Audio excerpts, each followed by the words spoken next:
What's going on, YouTube? June from Moby Gaming here, back with yet another edition of my auction block series. Today I want to talk about the differences of playing the auction house during the daytime and during the nighttime. There is a difference, and if you just listen to some of my tips, you'll know that difference by the end of this video. Now, like always, going on in the background are just the various snipes I was able to get during the week, and it's just my way to prove that I'm able to use my own methods to make a quick profit and to avoid spending any real money in this game. Now, I know for most of my transactions are buy it nows, and that's usually what I do. However, that's not to say that I don't do bids and win auctions through bidding wars or just by being the only bid in an auction. It's just I usually cater my strategy depending on if I'm playing during the day or during the night. Due to my work schedule, I usually find myself playing Madden between 10 and midnight in the Pacific time zone. So during the night, there's less people playing Madden, meaning there's less competition on the auction block. Since there's less competition, this is the time where I like to win auctions the old-fashioned way with bids. And right now you'll see me placing a bid on this KJ Wright, and I actually win this being the single bid, which is because there's just not enough people playing Madden and things fall through the cracks and I'm there to pick them up. These other two ones are great snipes that I had to be a little bit more competitive in and stay and bid on them, but I still made a very nice profit, which you'll see later. I think during the daytime there's more people playing Madden, so that means there's more people on the auction block and there's more cards being put up to sold. So since there's so many cards out there during the daytime, since more people are playing, I believe that there's more people undercutting each other, meaning there are a lot cheaper buy it now prices than you would find during the nighttime. In following that same vein, since there's more people playing the auction block, that means there's more eyes looking for snipes and looking for bids. So that's why I don't really like to get into bidding wars during the daytime, because I feel I'll be stuck in an auction longer than if I did one during the night. However, like I said, buy it now prices will usually be lower, so that's where I'm looking to find good buy it now prices where I can quickly buy a card and then sell it for the slightly cheaper than the second cheapest card out there to turn it around for a quick profit.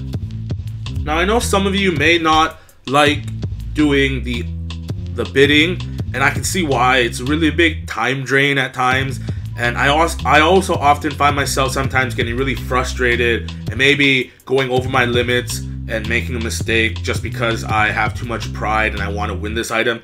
It's really important to always have a cap to know how high, the highest you can spend and still be able to come out on top, and really try not to get caught in on these big bidding wars because they really do waste your time. I've spent countless of wasted hours just trying to win these auctions that go on for way too long, and you know, the price at the end of the auction actually exceeds other buy it now prices, and it's just really important not to get caught up in all of that.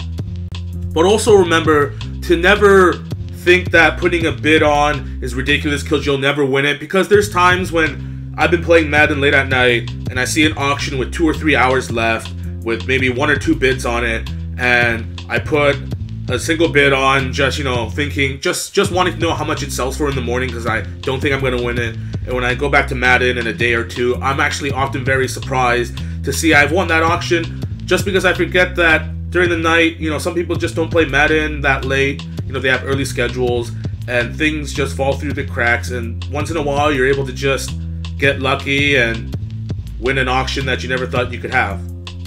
Another thing I want to mention, guys, is to not just focus on the red numbers in auctions.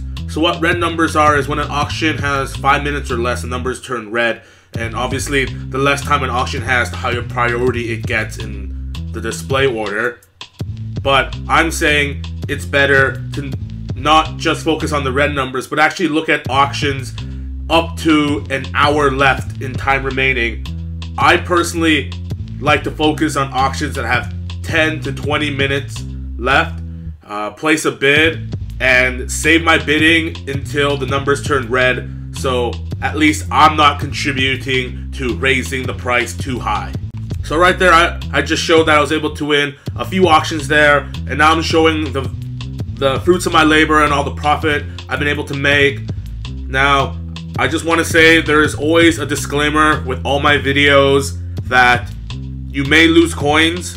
There's no doubt when you're playing the auction, you're not always going to have a winner. You're going to lose some coins. However, if you have some good sense and a good reference like Muthead to give you a general price guide, then it's less likely that you lose any coins.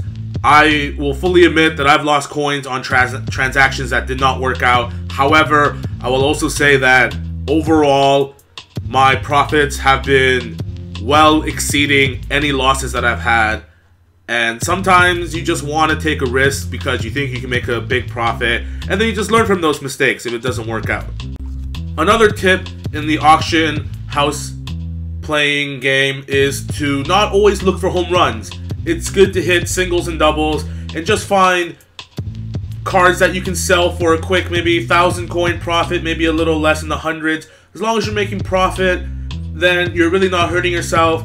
And the more you look, the more likely you're going to find the big score. Now, usually my profits usually range between the 1,000 to 5,000 coin range. And I sometimes get big profits in the 50k range or higher, like I showed in my last video. But just know that if you keep at it, your coins will keep going up. And the more coins you have, that means the more snipes are open to you. And that means that you can make more coin in the end. Alright, so I'm just going to end my video with just a few more snipes and showing you that my cards sold. Once again, just making a note that I haven't sold all these cards right away. Sometimes I would have to sit on them a day or two. With Legend collectibles, which I've said are a good source of profit, just remember that when Legend packs get released, to just maybe hold on to your Legend collectibles because the prices will drop, and also that you may be able to find some good snipes in there. And that's pretty much it for my third auction house video. Thank you for watching, and if you liked it, or if you learned something, or more importantly, if I made you any coin from any tips you got from me, please like and subscribe and share. And I will be back with more videos on a weekly basis showing my snipes and also showing you how to play the auction house to make coins so that we can stop spending our real coin, our real money in this game, and spend it on something a little more useful. So, I'm June from ModeBeat Gaming. Once again, thank you for watching, and have a good day. Peace.